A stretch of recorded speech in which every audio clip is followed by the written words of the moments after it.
திருச்செந்தூர் கடற்கரை பக்தர்களின் அலட்சியத்தால் நாளுக்கு நாள் அசுத்தமாக மாறி வருகிறது.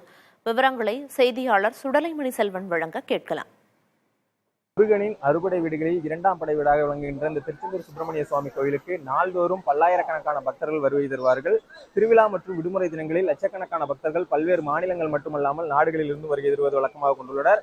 இந்த கோவில் முன்புள்ள கடற்கரையில் புனித நீராடி அருகே உள்ள நாளிக்கிணற்றில் குளித்துவிட்டு சுவாமியை தரிசனம் செய்வதையும் வழக்கமாக கொண்டுள்ளனர்.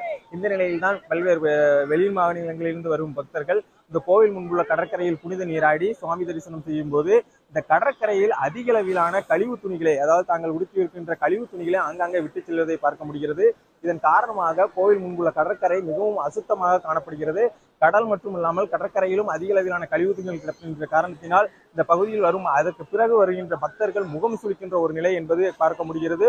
தொடர்ந்து இந்த கடற்கரையில் உள்ள கழிவு துணிகளை அகற்றுவதற்கான நடவடிக்கைகளை உடனடியாக எடுக்க வேண்டும் என்று இந்த பகுதியை சேர்ந்த பொதுமக்களும் பக்தர்களும் தெரிவிக்கின்றனர். எந்த ஊர்ல நீங்க வரீங்க? கடந்த காலங்களில் இந்த கடற்கரை வர்றப்போ இப்போ இந்த கடற்கரை பகுதியில் அதிக அளவில் இந்த கழிவு துணிகள் என்பது கிடக்குன்னு சொல்லி பொதுமக்கள் குற்றம் சாட்டுறாங்க. நீங்க இதை எப்படி பாக்குறீங்க?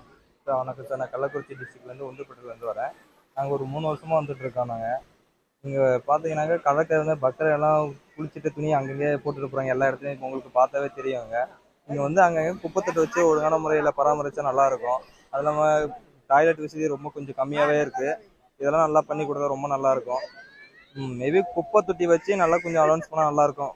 கோவில் நிர்வாகம் சார்பில் இது குறித்து கேட்டபோது கோவில் நிர்வாகம் சார்பில் தினந்தோறும் இந்த பகுதியில் சேகரிக்கப்படும் கழிவு துணிகளை அப்புறப்படுத்தி அதற்கான பணிகளை செய்து வருகிறோம் என்று தெரிவிக்கின்றனர். ஆனால் இதற்கு நிரந்தர தீர்வாக இந்த பகுதியில் ஒரு குப்பை தொட்டியோ அல்லது இந்த கழிவு துணிகளை சேகரிப்பதற்கான ஒரு இடத்தையோ தேர்வு செய்து அதன் மூலம் அந்த இடத்தில் இந்த பணிகளை இந்த கழிவு துணிகளை மொத்தமாக சேகரித்து அதன் மூலம் வருவாய் ஈட்டுவதற்காகவும் அதை மறுசுழற்சி செய்வதற்கான பணிகளையும் செய்ய வேண்டும் என்று பொதுமக்களும் இந்த கோயிலுக்கு வருகை தரும் பக்தர்களும் தெரிவித்துள்ளனர். புதிய தலைமுறைக்காக திருச்செந்தூர் கடற்கரை பகுதியிலிருந்து செய்தியாளர் சுடலைமணி செல்வன்.